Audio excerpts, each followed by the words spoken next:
કામરેજમાં ATM ચોરીનો નિષ્ફળ પ્રયાસ. ગેસ કટર દ્વારા એટીએમ કાપવા જતા એટીએમ મશીન સળગ્યું. તસ્કરોએ એટીએમ મશીન સળગતું મૂકી ફરાર થયા. કામરેજ પોલીસે વધુ તપાસ હાથ ધરી.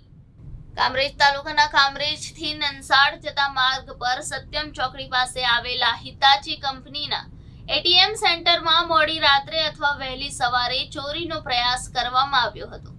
તસ્કરો ગેસ કટર વડે એટીએમ મશીન કાપી રહ્યા હતા.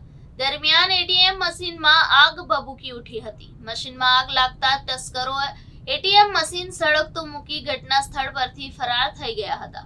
વહેલી સવારે એટીએમ મશીનમાંથી ધુમાડો નીકળતા જોઈ સ્થાનિકોએ ફાયર વિભાગ અને પોલીસને જાણ કરી હતી.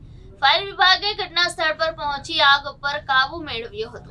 તેમજ પોલીસને જાણ કરાતા પોલીસે કંપનીના કર્મચારીઓને બોલાવી મશીનમાંથી પૈસાની ચોરી થઈ છે કે કેમ અથવા તો આગની અંદર પૈસાને નુકસાન થયું છે કે કેમ તેની તપાસ હાથ ધરી હતી.